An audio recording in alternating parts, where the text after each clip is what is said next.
Amis de la revue de presse, bonjour et bienvenue. Aujourd'hui, nous allons aborder des sujets concernant la politique, l'économie, l'éducation, la sécurité, l'environnement, info à l'international, le sport et l'info sur le net. Cette semaine, l'actualité a tourné autour des retombées du dialogue politique. Je nous rappelle que, entre autres points inscrits à l'ordre du jour, nous avons le toilettage de la charte des partis politiques et le code électoral. À ce sujet, le matinal y consacre son premier gros titre pour écrire que les verrous bientôt levés en ce qui concerne la réélecture du code électoral et de la charte des partis politiques. Et la presse du jour de nous informer que le Parlement a désigné ses représentants pour modifier la charte des partis et autres. La Libération, quant à elle, clarifie et informe qu'il s'agit d'une loi d'amnistie comme panacée.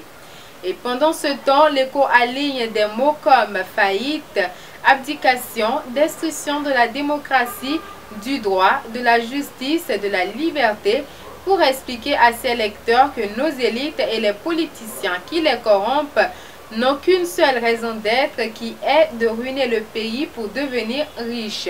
Autre sujet politique, talon lâche-pied, remède de sauvegarde au coup de pied de l'âne, s'interroge le quotidien Best Info au sujet de la poursuite de Yahi, Adjavon, Kounché, Djenotin et consorts. Et l'informateur d'affirmer que Talon est dans une réelle démarche de réconciliation nationale. La dépêche nous parle d'une énième buzz du ministre porte-parole du gouvernement et écrit en gros titre quand Talon téléphone à Yahi et tombe sur Orunla. Changement de sujet avec Bénin Intelligent qui nous parle de 40,116 milliards pour 2145 logements sociaux représentant l'appui de la BID au profit du Bénin. L'indice de compétitivité 2019 de WEC indique que 25e en Afrique, le Bénin perd donc 2 places dans le monde, nous informe l'économiste. Information express avec le courrier express, la modification des conditions tarifaires de la SBEE se précise. Enseignement secondaire dans le Borgou, Matin Libre nous parle d'un déficit de 833 enseignants à combler. Au moins 8 établissements à Atiémé ferment momentanément leurs portes à cause des inondations engendrées par la crue du fleuve Mono.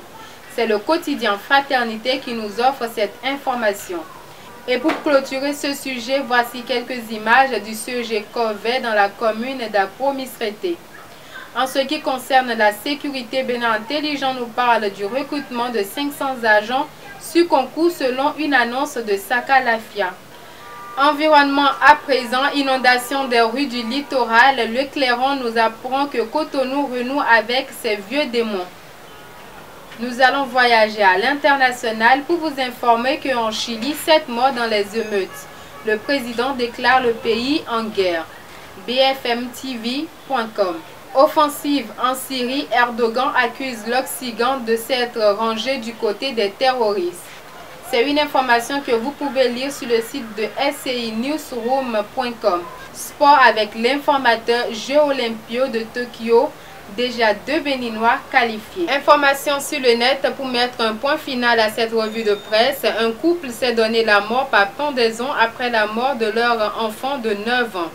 Et une petite fille de 12 ans violée par un homme de 63 ans est enceinte de 12 semaines. C'est sur cette information triste que je vous souhaite de passer une agréable suite de journée et merci pour votre aimable attention.